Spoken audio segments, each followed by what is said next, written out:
मी आता आमच्या आंदोलन प्रमुखाला सांगितलं, राज्य प्रमुखाला, ज्या शिवभोजनवाल्याने हे सगळी कारवाई केली त्याच्याबद्दल आम्ही शासनाकडे जाणार आहोत आणि शासनाकडून कारवाई करू आणि आमच्या वतीनं त्याच्यावर कारवाई करू.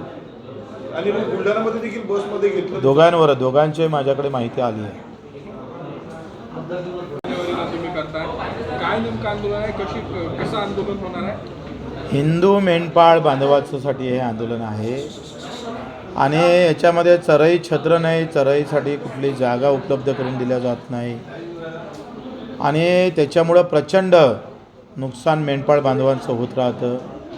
आपत्तीत काही मेंढपाळ मरण पावले, काही मृत्युमुखी पडले तर त्याचे पैसे भेटत नाही आणि परप्रांतातून येणारे जे काही जनावरं आहे ते सगळे रोगराई घेऊन येतं, कारण ते अनेक राज्य फिरत आपल्या राज्यात येतात आणि त्याच्यामुळं प्रचंड आम्ही पाहतोय आमच्या सगळ्या इथल्या जनावरांच्या याच्यावर प्रचंड रोगराई पसरून मृतकाची संख्या प्रचंड वाढत आहे.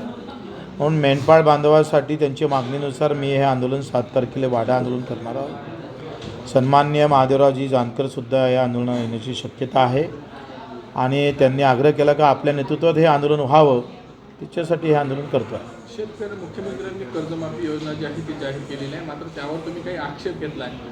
मुख्यमंत्र्यांनी योजनेमध्ये स्पष्टता आणावी असं तुमचं म्हणणं आहे? काय झालं आहे, जानेवारी, फेब्रुवारी, मार्च हे वसुलीचे दिवस आहे आणि प्रत्येक बँकवाल्याला, आता आम्ही जिल्हा मंदिराच्या बँकेचा अध्यक्ष असल्यामुळं आता जेव्हा वसुलीला आमचे अधिकारी जातं तेव्हा शेतकरी म्हणतं का कर्जमाफी झाली आहे, कर्जमाफी होणार आहे, आता आम्ही कसं भरणार.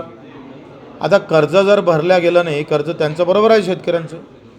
आता नेमकी चालू वर्षाची कर्जमाफी होणार आहे का 20 ते 24ची कर्जमाफी तुम्ही करणार आहे सरसकट, का 7 ते 12चे जे कर्जदार शेतकरी राहिले 7 ते 12 त्याच्या अगोदरची झाली. आता हे 2 टप्पे आहेत, 7 ते 12 आणि 20 ते 24, हे सरसकट तुम्ही कर्जमाफी करणार आहे का, हे स्पष्टता नाही आणि त्याच्यामुळं बँकाही लॉसमध्ये येईल आणि शेतकरी प्रचंड घाट्यात जाण्याची शक्यता आहे. कारण जर मार्चपर्यंत जर कर्ज भरलं नाही तर त्याला व्याजमाफीची सवलत केंद्र सरकारची भेटणार नाही. व्याजमाफीची सवलत भेटली तर पुढच्या वर्षी कर्ज पण भेटणार नाही शेतकऱ्याला. त्याच्यामुळं या संदर्भात मुख्यमंत्र्यांनी तातडीनं वाच्यता करावी, सांगावं नेमकं कोणती कर्जमाफी तुम्ही करणार आहे आणि ते जर त्यांनी सांगितलं तर 7 तारीख या मेंढपाळांच्या आंदोलनात तो सुद्धा मुद्दा घेऊन आम्ही तिच्यावर आक्रमकपणे आंदोलन करू.